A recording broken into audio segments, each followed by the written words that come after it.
Aix-les-Bains, à Chambéry et bien plus encore, Radio Grand Lac vous accompagne sur le 92.1 FM. Cette émission vous est présentée par Bricomarché Grésy-sur-Aix. Tendance déco. Des idées et des conseils pour votre intérieur avec Jessica. Bonjour à toutes, bonjour à tous, bienvenue dans votre émission Tendance déco, l'émission consacrée à la décoration d'intérieur. C'est Jessica. Et on est ensemble pour 1 heure de conseils déco. On va parler rénovation d'intérieur, décoration, le métier de décorateur d'intérieur et décoratrice d'intérieur. Au programme, en ce mardi 19 avril, le métier de décorateur d'intérieur. Quels sont les avantages à faire appel à un décorateur ou architecte d'intérieur? Et puis, à quel moment on se pose la question, qu'est-ce qui va m'apporter? Toutes ces questions finalement auxquelles on n'a pas vraiment de réponse tant qu'on n'est pas confronté à cette démarche. Et puis dans un deuxième temps, on parlera des étapes de la rénovation. Alors, étapes de la rénovation de façon générale. Ça peut être un projet de réaménagement, réorganisation, de retravail de la décoration. En tout cas, à partir du moment où on a l'idée de retravailler son intérieur en totalité ou en partie, quelles sont les étapes à suivre, les bonnes questions à se poser pour ne rien louper. Alors, je vous laisse prendre de quoi noter. On va se faire une courte pause musicale et on se retrouve juste après Coq Robin et la pause musicale. À tout de suite. Tendance déco. Des idées et des conseils pour votre intérieur avec Jessica. Et oui, c'est Jessica, on est ensemble jusqu'à 14h dans votre émission Tendance déco sur Radio Grand Lac 92.1 ou bien radiograndlac.com.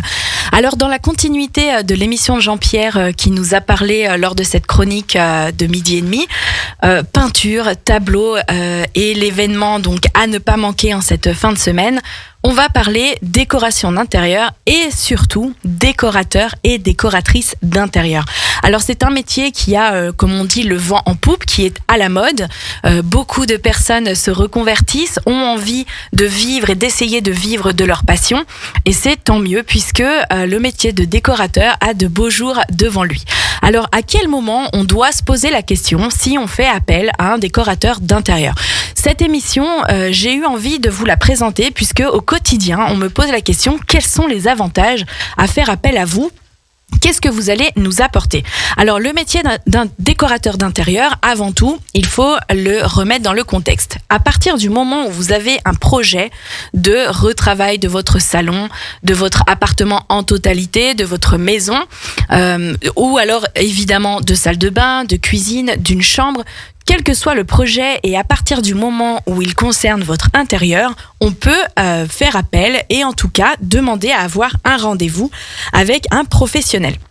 Alors, ce premier rendez-vous, en théorie, il va servir avant tout déjà à faire connaissance, à prendre en compte votre demande, quelles sont vos attentes, quels sont vos besoins, quel est finalement établir une liste de la mission à nous donner, à nous laisser. Et puis, il va servir aussi à savoir dans quelle mesure on peut vous accompagner.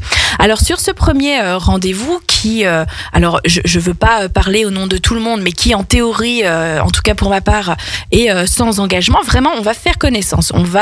C'est important dans un projet de déco d'intérieur puisqu'on va rentrer, on va participer à un chapitre de votre vie, on va rentrer dans votre vie personnelle pour prendre en compte vos goûts, vos envies, vos attentes, votre mode de vie.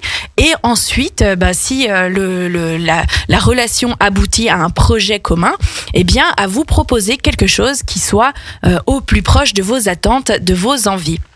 Il va aussi, finalement, ce rendez-vous servir à vous faire vous poser les bonnes questions. De quoi avez-vous envie, puisque cette première question est importante. De quoi on a envie? Pourquoi on a envie de changer son intérieur?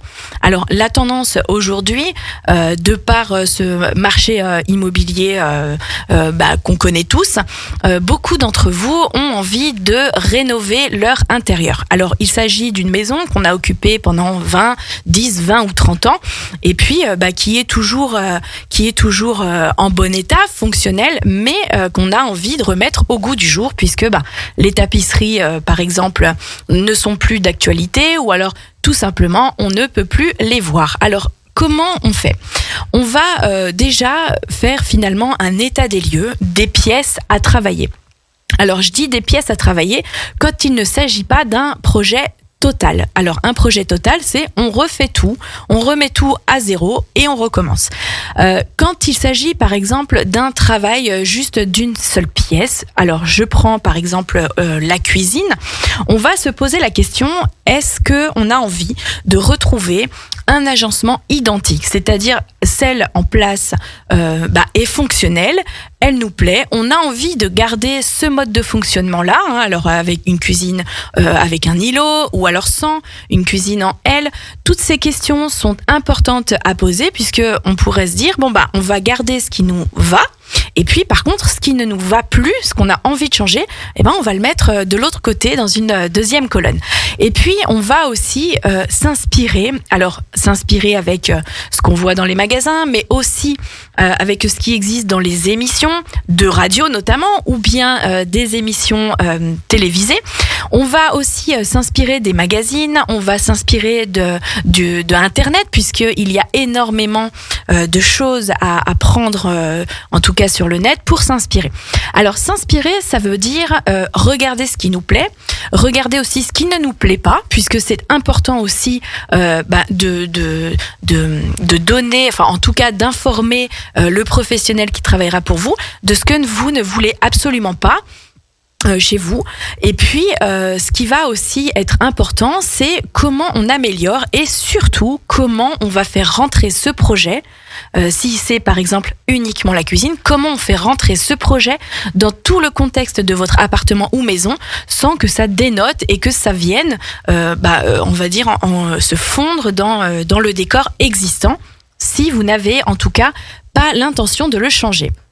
Alors une fois qu'on a dressé cette liste de ce qu'on veut, de ce qu'on ne veut pas, on va échanger avec le professionnel qui va ensuite vous établir une proposition d'honoraires et puis si c'est ok après pour vous, le projet je dirais est lancé. Alors il va y avoir tout un tas de questions à se poser, mais tout ça on va le voir dans la deuxième partie d'émission.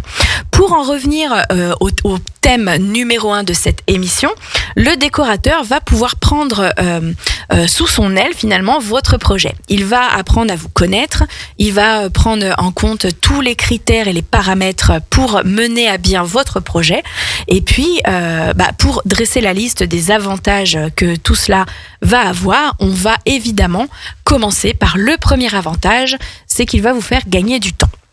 Alors, un décorateur d'intérieur va cibler vos envies, va cibler votre personnalité et va vous proposer quelque chose qui vous correspond à coup sûr. Alors, on n'est plus après, quand on fait appel à un professionnel, d'un achat coup de cœur qu'on peut avoir lorsqu'on fait le tour des magasins, on va avoir quelque chose de travaillé, on va avoir quelque chose de réfléchi et c'est surtout sur ce premier avantage. C'est ce premier avantage que va avoir le fait d'appeler un décorateur d'intérieur. Alors, pourquoi on va gagner du temps ? On a forcément tous, à un moment donné, eu envie de changer la déco de son salon. On prend l'exemple cette fois du salon, d'avoir envie de changer son canapé, mais on va pas forcément avoir d'idées bien précises en tête de quel canapé, quelle couleur, et surtout, est-ce qu'il va s'intégrer dans mon salon ? Viennent ensuite d'autres questions qui vont découler de ce projet de changement de mobilier. Est-ce que finalement, je ne rechangerai pas la couleur des murs ? Est-ce qu'on ne ferait pas une déco différente, plus moderne, ou alors tout simplement faire une déco tout court. Je suis sûre que bon nombre d'entre vous ont fait par question, on va dire, de simplicité, les murs de chez soi en blanc, en se disant on verra plus tard, en tout cas le blanc c'est une valeur sûre. Alors c'est vrai que le blanc, on ne fait pas de faute de goût, mais on n'est pas vraiment dans quelque chose qui est personnalisé. On va à contrario de ce qu'on pourrait croire, vite aussi se lasser d'un intérieur tout blanc et qui manque finalement d'âme. Donc le décorateur d'intérieur va venir vous conseiller sur un intérieur, sur des couleurs de murs, de revêtement de sol s'il y a besoin, et puis de mobilier. Alors le conseil, je dirais, le conseil sur toute la question mobilier va être très importante, puisque l'œil averti d'un professionnel va vous orienter vers un type de canapé afin qu'il aille parfaitement dans la pièce. Pas choisir quelque chose de trop petit ou trop grand, qui soit pas en adéquation avec la forme de la pièce, mais paradoxalement qui peut aussi finalement convenir à vos habitudes de vie. Est-ce qu'on va avoir besoin d'un canapé où on se réunit à beaucoup, ou alors à l'inverse, on n'est quasiment jamais au salon, mais on va se retrouver plutôt autour d'une table, on aime recevoir de la famille, des amis, et le décorateur d'intérieur va vous conseiller sur tout le type de mobilier, ce qu'il faut privilégier, les matériaux également, en fonction de l'ambiance. En tout cas, c'est un projet qui se construit, qui prend un peu de temps, et d'ailleurs, il faut prendre le temps de le construire, puisque certaines propositions vont apporter d'autres questions lors de ce projet. Alors, les autres avantages du décorateur d'intérieur, c'est qu'on va évidemment, dans ce projet, vous orienter vers des marques de mobilier qui seront finalement en adéquation avec vos goûts, votre budget, et puis aussi qui vont, on va dire, des magasins partenaires où vous savez que le mobilier va tenir dans le temps, si on recherche quelque chose de robuste, ou à l'inverse, qui va au contraire faire son travail pendant 1, 2, 3 ans, puisque vous avez émis le souhait de changer régulièrement de déco. Alors, c'est pas le but de travailler un projet, puisque en général, quand on travaille correctement un projet de décoration d'intérieur, on se sent bien chez soi, et au bout de 2 ans, on n'a pas forcément envie de changer le mobilier. Alors l'autre avantage, enfin les autres, parce qu'il y en a plein, mais un des autres avantages est que le décorateur d'intérieur va vous faire bénéficier aussi de son réseau. Par exemple, si vous avez besoin de peintres ou de carreleurs, on va pouvoir vous mettre en relation avec des artisans qui seront soigneusement sélectionnés, qui seront vraiment choisis et du coup de confiance. Alors en tout cas, moi, c'est comme ça que je fonctionne, puisque quand on va s'engager pour un artisan, justement, comme je viens de le dire, on s'engage. Ça veut dire qu'on est garant de la personne qu'on vous envoie. C'est quand même un point important, puisque quand on a envie, quand on veut faire travailler des artisans, il faut être sûr du résultat, il faut être sûr du bon déroulement aussi du projet. Ça, c'est un point très important également. Donc l'avantage, c'est ça. Aussi, un des avantages, c'est vous faire bénéficier d'un réseau de professionnels choisis, sélectionnés. Et puis, par rapport à ça, on va mettre en relation des gens, on va faire en sorte que le projet se déroule correctement, et en tout cas, si vous le souhaitez. Et c'est aussi un facteur important pour que le projet aille au bout. Parce qu'il ne s'agit pas de juste travailler un projet, l'idée c'est quand même de le mettre en œuvre par vos soins ou de le faire mettre en œuvre par des professionnels artisans. Donc le fait de vous présenter des gens, ça va, comme on dit, boucler la boucle, c'est-à-dire on aura travaillé un projet en amont, et puis on va vous mettre en relation avec les gens qui vont le mettre en œuvre. Et ça, c'est un sacré avantage quand on ne sait pas vers qui se tourner, quand on n'a pas forcément de recommandations de par son entourage. C'est intéressant de prendre le répertoire sélectionné des professionnels de la décoration d'intérieur. Alors parmi les avantages qu'on va citer juste après, alors je vous dis pas tout d'un coup quand même, on va se faire une petite pause musicale avec Pharrell Williams, puisqu'on est tous happy en ce mardi 19 avril, on se retrouve juste après sur le 92.1, à tout de suite. Tendance déco, des idées et des conseils pour votre intérieur avec Jessica. On est toujours ensemble dans votre émission Tendance déco sur le 92.1 radiograndlac.com. On a vu sur cette première partie d'émission le métier de décorateur d'intérieur pourquoi faire appel à un décorateur ou une décoratrice d'intérieur? Quels sont les avantages? On me pose souvent la question et je me suis dit que c'était sympa de partager toutes les réponses en direct aujourd'hui. Alors, on a vu certains avantages. Un avantage aussi qui est important et à prendre en compte, c'est que si votre projet de rénovation ou de décoration d'intérieur concerne un habitat, une habitation que vous occupez depuis longtemps, le professionnel va arriver avec un œil neuf, un œil nouveau, voilà, beaucoup plus objectif, qui va forcément apporter de la fraîcheur, apporter de nouvelles idées et finalement qui va vous aider à enlever ces œillères que vous avez, puisque quand on est dans un bien depuis longtemps, eh ben on a du mal à se projeter différemment de tel qu'on l'a connu depuis si longtemps.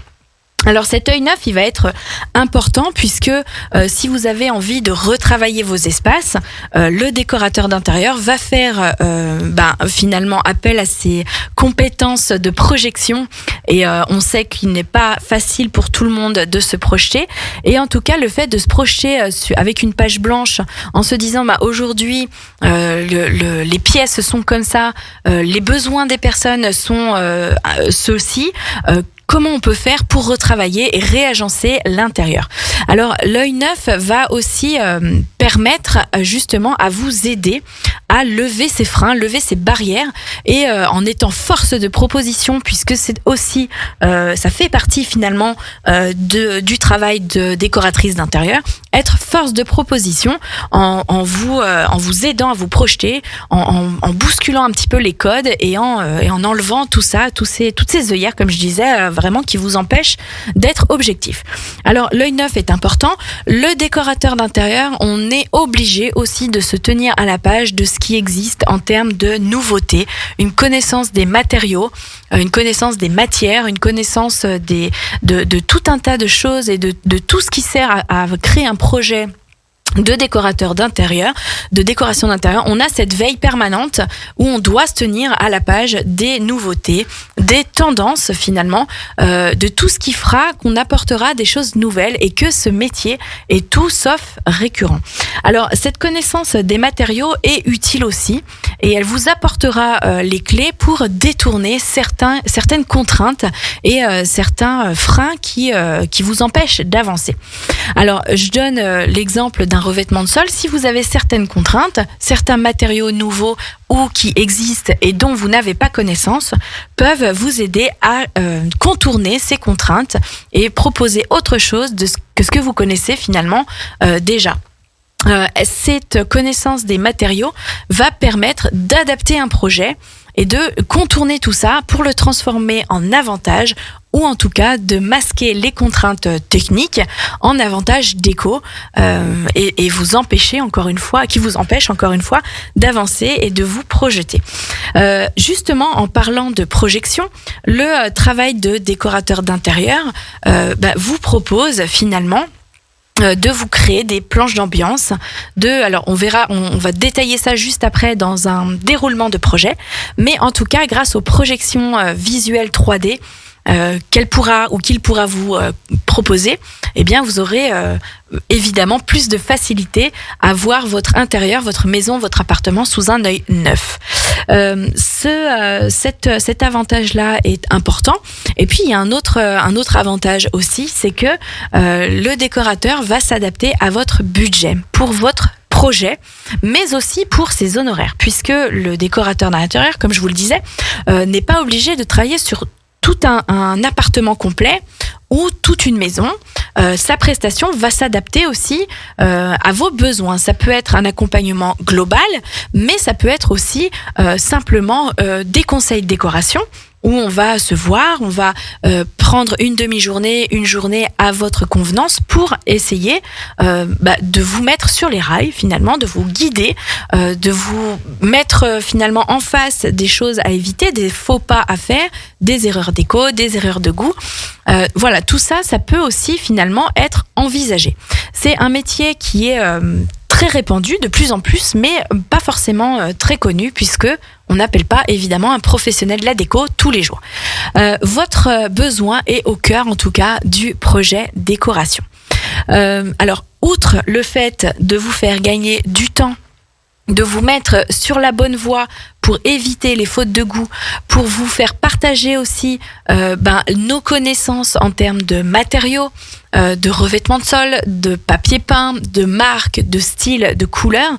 Tout ça contribue à vraiment vous accompagner dans un projet, si vous avez en tout cas envie d'avoir un projet soigneusement travaillé et de pas vous tromper, ni vraiment sans savoir par quel bout y prendre. Le décorateur d'intérieur est vraiment votre meilleur allié et évidemment, je ne vais pas vous dire le contraire. Alors sur cette première partie, on a découvert ensemble ce métier. Sur la deuxième partie d'émission, on va justement détailler ensemble un projet pas à pas. On va se mettre en situation. Comment ça se passe à partir du moment où l'idée de rénover notre intérieur a surgi. On s'est dit un jour, tiens, on referait bien la maison, l'appartement, le salon. Comment ça se passe si on veut faire ce projet avec un professionnel? Je vous suggère de rester avec moi sur le 92.1 radiograndlac.com. On se retrouve juste après Ed Sheeran pour découvrir les étapes pas à pas de mon projet déco. À tout de suite. Tendance déco. Des idées et des conseils pour votre intérieur avec Jessica. On est toujours ensemble, c'est Jessica sur le 92.1. Il nous reste une trentaine de minutes ensemble. Restez aussi avec nous après l'émission Tendance Déco sur le 92.1 puisqu'Astrid viendra nous présenter sa chronique C'est de toute beauté. Encore une belle journée sur le 92.1, mardi 19 avril. Alors, on a vu ensemble sur cette première partie d'émission le métier de décoratrice d'intérieur, les avantages qu'il vous apporte de travailler en collaboration avec un professionnel. Et puis sur cette deuxième partie d'émission, on va passer en revue les étapes pas à pas pour notre projet de décoration d'intérieur. Comme je vous le disais juste avant la pause musicale, on va avoir à un moment donné forcément envie de retravailler son salon, sa cuisine, sa salle de bain, ou alors justement tout refaire dans sa maison ou son appart qu'on habite depuis très longtemps. Cette envie, elle est normale. On a envie d'inspirer un nouveau souffle dans son intérieur. On a envie de remettre au goût du jour les différents matériaux. Et puis voilà, tout simplement, ça fait partie, c'est tout à fait normal d'avoir envie de retrouver une nouvelle ambiance, une nouvelle déco et de rafraîchir tout ça. Alors à partir du moment où on a cette envie, comment ça se passe? Alors il y a deux solutions, soit on va faire son projet en faisant le tour des magasins, etc. Ou alors en tout cas, les étapes qu'on va voir ensemble, c'est dans le cadre où on fait appel à un décorateur, une décoratrice d'intérieur. La première des démarches, c'est de contacter un professionnel et puis de convenir un rendez-vous dans l'idéal sur place. Alors ça, c'est évidemment possible quand le bien est existant. Si on est sur un travail, alors évidemment que ça arrive, mais on est sur un travail d'un bien qui est en cours de construction ou pas encore construit, eh bien on va travailler sur plan et c'est justement l'avantage d'être aidé sur cette facilité de projection qui est importante sur ce type de scénario-là. Mais revenons à le plus courant des projets, c'est-à-dire la rénovation d'un bien qu'on occupe. Le premier rendez-vous sur place va servir à faire connaissance. Il va être utilisé pour découvrir finalement votre espace de vie, pour vous découvrir vous aussi en tant que personne, savoir se rencontrer, faire en sorte que ça fonctionne puisque ça va marcher énormément au feeling. Il va y avoir un rapport de confiance qui va entrer lors de cette collaboration et qui est essentiel, pour pas dire importante, qui est juste essentiel. Ce feeling se fait lors de ce premier rendez-vous. Les professionnels, nous, on va vous rencontrer et à l'inverse, vous allez nous rencontrer, voir si on est sur la même longueur d'onde, si tout ça va matcher finalement. Ce premier rendez-vous, il va servir aussi de découverte de vos envies, de vos besoins et attentes. Pourquoi on est là? Quel est votre projet? Est-ce qu'il concerne toute la maison, tout l'appartement, une pièce simplement? Quels sont aussi les délais de réalisation de ce projet, puisque toutes ces questions-là vont servir à préparer le projet si la collaboration a lieu par la suite. Quels sont les délais ? Quel est votre budget ? Ça, c'est important également à se poser comme question, puisque selon ce qu'on veut faire, on a une enveloppe qui est allouée à ce projet. Donc, il va falloir travailler le projet autour de ça et prendre en compte cette enveloppe. Donc, la question à se poser, c'est de quoi on a besoin ? Quel est notre délai de mise en œuvre de ce projet ? Quelle est notre enveloppe pour consacrer à ce projet ? A-t-on besoin de professionnels, c'est-à-dire artisans, carreleurs, peintres ? Est-ce qu'on va avoir besoin de faire le tour d'un cuisiniste ? Est-ce qu'on va avoir besoin d'un plombier ? Est-ce qu'on va avoir besoin d'un électricien ? Ou c'est simplement un projet déco où on va vous-même faire la peinture, un changement de mobilier ? Voilà, quels sont les besoins ? Tout ça, encore une fois, va permettre de poser un cadre et de se dire, ok, on veut faire ça, on a telle enveloppe, on a besoin de mettre en relation avec des artisans, et puis le délai, c'est ce moment-là. Tout ça va permettre de mettre sur feuille, et puis par la suite, le professionnel, décorateur, décoratrice d'intérieur, va vous établir une proposition d'honoraires. Évidemment, un décorateur d'intérieur travaille avec des honoraires et vous vend un service, une prestation de service, un conseil. Il est parfois difficile d'admettre ceci puisque on ne vend rien de palpable. Finalement, on va dans un magasin, on achète un canapé, on repart avec, on a dépensé une somme, on repart avec quelque chose qu'on peut voir, qu'on peut toucher. La prestation de service, c'est toujours un petit peu différent. On est en droit de se poser la question, est-ce vraiment utile ? La réponse, évidemment, vous la connaissez. La réponse est bien entendu, oui, c'est utile pour toutes les raisons qu'on a évoquées sur la première partie d'émission. Et puis, cette proposition d'honoraire, elle va être faite pour vous donner en toute transparence le montant du travail du professionnel. À partir du moment où vous avez accepté, alors après de là, évidemment, deux choix, non, on fait pas affaire, oui, on fait affaire. À partir du moment où on fait affaire, on se met d'accord, ou avant en tout cas, sur le rendez-vous des conseils découvertes, on se met d'accord sur le moment où on va démarrer à travailler ensemble selon, évidemment, la réalisation du projet. Ce travail, il va se faire en collaboration et va suivre des étapes bien précises. La première des étapes, c'est qu'on va évidemment se revoir puisque le rendez-vous découverte a pris en compte toutes vos demandes. Mais là, on va vraiment rentrer dans le vif du sujet. C'est-à-dire qu'on va, en tout cas, je ne veux pas parler non plus au nom des confrères et des consoeurs, en tout cas pour ma part, voilà comment le déroulement se poursuit. On se revoit. On va faire en sorte de rentrer dans le vif du sujet, vos goûts, vos envies, votre budget de façon peut-être un peu plus précise. Voilà, tout ce qui va servir à créer un point de départ et à vous proposer dans un autre temps un projet de décoration d'intérieur. Alors évidemment, il va se passer un peu de temps entre les différents rendez-vous, puisqu'un projet ne se fait pas rapidement, dans la mesure où ça prend du temps et il faut prendre le temps. Donc les deux paramètres sont liés. Vite et bien, en général, ça fonctionne pas. Pourquoi ? Parce que le travail d'un avant-projet, ce qu'on appelle un avant-projet, va vous être présenté et va vous engendrer peut-être différentes questions. On va pourquoi pas avoir envie de rebondir sur autre chose et le projet va évoluer jusqu'à ce qu'il soit bouclé, ficelé, prêt à être mis en œuvre par les différents artisans ou vous-même.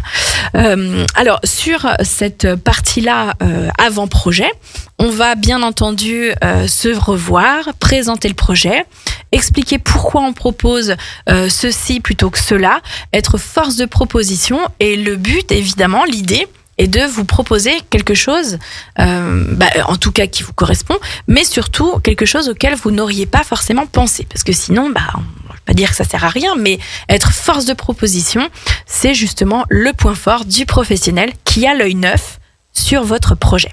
Alors, on va évidemment parler encore du déroulement du projet juste après une pause musicale, parce que je veux absolument que vous notiez au fur et à mesure les différentes étapes de ce projet.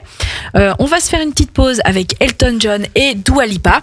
Restez avec nous sur le 92.1, émission Tendance Déco jusqu'à 14h. C'est Jessica en ce mardi 19 avril. Je profite et fais une parenthèse pour souhaiter un merveilleux anniversaire à une merveilleuse personne. Marjorie, je suis sûre que tu nous écoutes. Je te souhaite un très bon anniversaire pour cette décennie qui se fête et je te dis à très bientôt. Tendance Déco. Des idées et des conseils pour votre intérieur avec Jessica. Cette émission vous est présentée par Bricomarché, Grésy-sur-Aix. On est toujours ensemble, encore une quinzaine de minutes dans votre émission Tendance Déco sur le 92.1 ou bien radiograndlac.com. Je parlais juste avant la pause musicale justement des étapes de projet de décoration d'intérieur. En tout cas, les étapes qui sont suivies quand on fait appel à un professionnel. On parlait évidemment donc de du fameux rendez-vous de découverte de votre projet. Qui va engendrer justement l'établissement de propositions d'honoraires du professionnel. Et puis, si le projet est lancé et que cela vous convient, évidemment, on va prendre un autre rendez-vous pour rentrer dans le vif du sujet. Et ensuite, s'enchaînera avec l'avant-projet sommaire qui vous sera présenté. L'établissement de plans en 2D et en 3D, c'est-à-dire avec des projections virtuelles qui vont vous aider à voir là où on veut aller sur votre projet. Alors, en sachant que cette prestation n'est pas obligatoire. Moi, je sais que, par exemple, il y a des personnes où c'est pas utile selon la nature du projet. Ça sert à rien de faire des plans et des projections s'il n'y a pas lieu. En tout cas, voilà, l'étape c'est ça, c'est d'avancer ensemble dans le projet, de donner matière à réfléchir, d'être force de proposition. Encore une fois, c'est un mot et c'est une action qui est vraiment importante. Être force de proposition, vous proposez des choses auxquelles vous n'aviez pas forcément pensé, et puis tout ça va faire mijoter dans votre esprit certaines choses qui vont finalement, de fil en aiguille, tisser un projet pour arriver à un résultat final qui sera mis en œuvre par vos soins ou par donc des artisans. Il y a aussi l'étape importante, c'est le choix des matériaux, c'est le choix des couleurs, c'est le choix de l'ambiance. Là, on est vraiment dans de la décoration pure à proprement vraiment parler.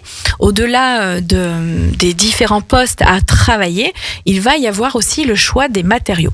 Est-ce qu'on refait un revêtement de sol? Et si oui, lequel? Pourquoi? Quelles sont les contraintes? Est-ce qu'on refait des revêtements muraux? Est-ce qu'on peut envisager du papier peint ou pas? Est-ce que si on envisage du papier peint, quel style, évidemment en adéquation avec la planche d'ambiance, et puis sur quel mur? C'est toujours la grande question, c'est quel mur on peint, quel mur on va travailler différemment, quel mur on va mettre en valeur, puisque c'est aussi ça qui est important, c'est quel mur, quelle partie de la pièce on met en valeur, a besoin d'être mise en valeur, ou à l'inverse, laquelle a besoin d'être mis en retrait par rapport à différentes contraintes qui ne seraient, par exemple, pas esthétiques ou qui va vraiment attirer l'attention de façon trop importante. Tous ces points-là sont passés en revue au moment des choix. Ce moment de choix, il se fait en magasin, il se fait à l'aide de showrooms existants sur le choix des revêtements de sol, papier peint, etc. Et puis, voilà, on va acter des choix, on va mettre des références, on va les choisir, on va regarder la quantité qu'il faut et on va faire en sorte, voilà, d'arrêter cette liste de choix, en tout cas, dans un premier temps, de tout ce qui est immobile, c'est-à-dire tout ce qui ne changera pas de sitôt, comme on dit, c'est-à-dire un revêtement de sol ou des revêtements de mur. L'idée, c'est de ne pas refaire ça tous les 6 mois. Donc, on va déjà se baser sur tout ce qui est immobile. Et puis ensuite vient, par exemple, si on a à choisir des nouveaux mobiliers, l'étape des meubles. Alors, qu'est-ce qu'on a besoin de changer comme meubles ? Les meubles que, par exemple, vous pourriez avoir envie de garder, comment on les intègre dans ce futur projet ? Comment est-ce qu'on va les placer dans la pièce? Est-ce qu'il n'y a pas peut-être une autre façon de travailler et d'agencer cette pièce? Mettre la table de repas à un autre endroit, vous n'auriez pas forcément pensé, mais qui va permettre de mieux circuler dans la pièce, d'être plus raccord à votre mode de vie, par exemple. Ou alors, à l'inverse, privilégier un salon. Est-ce qu'on a besoin d'un grand canapé ou est-ce qu'on préférerait peut-être, pourquoi pas, des fauteuils? Est-ce qu'on veut une cuisine avec un îlot ou pas? Toutes ces questions, finalement, qui vont vous aider à faire des choix en termes de mobilier. Une fois qu'on a travaillé cet agencement, on va travailler la couleur, les matières, les matériaux de ces différents mobiliers pour les intégrer, encore une fois, selon la planche d'ambiance travaillée en début de projet. Et puis, une fois qu'on a... alors, ça va très vite, quand on l'entend comme ça, c'est facile, mais ça prend du temps, encore une fois, et il faut prendre le temps de travailler tout ça. Quand on a acté ce mobilier, quand on a sélectionné les meubles qu'on aura chez nous, en partie ou en totalité, eh bien, vient la question de la touche finale. La touche finale, finalement, c'est... la déco, tout simplement, les accessoires décoratifs. Alors, il peut s'agir là de vases, de bougeoirs, de cadres. Alors, cadre, tableau, peinture. Je fais un petit rappel de la petite chronique de midi et demi sur l'événement à venir sur ce week-end à Tresserve. En tout cas, il va falloir décider de tout ce qui est accessoires décoratifs. Point important, si on a besoin... Si on aime et puis si on a la possibilité de les placer, les luminaires. Pour moi, les suspensions apportent vraiment quelque chose. Ils meublent le plafond par rapport à un plafond, par exemple, qui serait uniquement doté de spots. En tout cas, le luminaire peut venir marquer une pièce, un espace. Par exemple, au-dessus d'une table de repas, on peut prévoir une jolie suspension. Il y a des choses comme ça qu'on va pouvoir choisir avec vous ou pour vous, selon vraiment le projet et les personnes. Et puis, il y a des choses où, pour le coup, on peut vous mettre sur le rail, mais on ne pourra pas, en tout cas à mon sens, choisir pour vous. C'est tout ce qui est tableau, justement, puisque c'est vraiment, en tout cas, quelque chose de... C'est de l'art, donc c'est vraiment personnel et c'est selon le ressenti de chacun. En tout cas... En ce qui me concerne, je ne choisis pas de tableau ou de cadre ou d'œuvres artistiques à la place de mes clients. Je les mets sur la voie, je peux les conseiller si oui ou non ça ira, ça s'intégrera, mais l'art est tellement subjectif que c'est propre à chacun. Alors, évidemment, il va y avoir aussi tout ce qui est accessoires décoratifs, textiles, c'est-à-dire le linge de maison, les coussins sur les canapés, le linge de lit si on est sur un projet de chambre. Ça peut être aussi les rideaux qui sont très importants. Toutes ces petites touches qui... alors je l'entends des fois, oui mais ça c'est un détail, on verra plus tard. Mais justement c'est le détail qui va marquer et qui va faire la différence quand on a balayé toutes les étapes du projet et qu'on en est justement en fin de projet, on va se focaliser justement sur les détails qui donneront le tempo, qui donneront vraiment l'ambiance finalement de cette pièce. C'est le détail qui fait la différence. Alors justement, en parlant de ces détails, on pourrait justement se dire que ce sont des petits points insignifiants. Mais quand on va rentrer dans la pièce et qu'on va balayer la pièce du regard, on verra qu'il y a une harmonie générale, mais qu'on est allé travailler le projet jusque dans le détail. Et c'est là aussi où l'avantage de faire appel à un professionnel à sa fonction, à son utilité, c'est justement on va pas s'arrêter en cours de route et on va aller jusque dans le détail. Alors, pour les personnes qui, encore une fois, pourraient se poser la question de savoir, mais si on a juste besoin de conseils déco, comment ça se passe ? Ça se passe de la même manière, mais de façon écourtée. Il y a un accompagnement vraiment au début, c'est-à-dire, on reçoit une demande, on reçoit des informations de souhaits de projet, et puis en fonction, alors il faut quand même vous connaître un petit peu, un conseil déco, c'est bien, mais il faut quand même en savoir un peu sur vous, parce que sinon, on prend un magazine et puis voilà. Simplement, il va falloir nous en dire un petit peu sur vous, votre mode de vie, ce que vous aimez, ce que vous n'aimez pas, est-ce que vous êtes une grande famille ou pas, et toutes ces habitudes de vie en fonction de vos goûts et de ce qui se fait vont permettre d'établir un rendez-vous conseil déco. Ce rendez-vous conseil déco, il se travaille donc en amont de ce rendez-vous chez vous, à votre domicile ou à un endroit tierce pour un projet d'un bien qui est en cours d'achèvement. Alors, justement, il y a parfois des demandes justement sur des personnes qui font construire une maison ou qui ont acheté un appartement qui est en train de sortir de terre. À quel moment on fait appel aux décorateurs d'intérieur?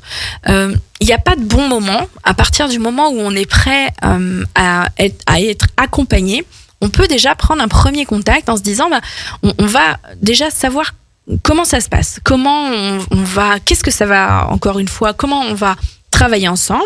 Est-ce que, oui ou non, finalement, ce premier contact va nous donner envie d'aller plus loin ou pas? Voilà, il y a déjà ce premier contact qui va vous donner matière à réflexion sur on est accompagné ou on n'est pas accompagné.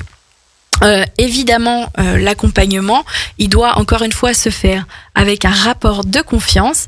Le professionnel rentre chez vous, rentre dans votre vie. C'est un moment de vie finalement qu'on partage avec vous. Et sans bonne humeur, sans confiance, c'est juste impossible. Alors, en parlant de bonne humeur, justement, je vous suggère de rester sur le 92.1 puisqu'à 14h15, on va retrouver la bonne humeur d'Astrid dans sa chronique C'est de toute beauté. En ce qui me concerne, on se retrouve dans 15 jours, c'est-à-dire le mardi 26 avril, pour une nouvelle émission Tendance Déco. Je vais vous souhaiter une très belle journée ensoleillée. Je vais vous laisser avec la douce voix d'Elie Stovati et je souhaite encore une fois un très bon anniversaire à Marjo, vous l'aurez compris. Elle compte énormément pour moi et 40 ans, ça doit pas passer inaperçu. Alors on se retrouve dans 15 jours. Je vous souhaite une très bonne semaine, à bientôt.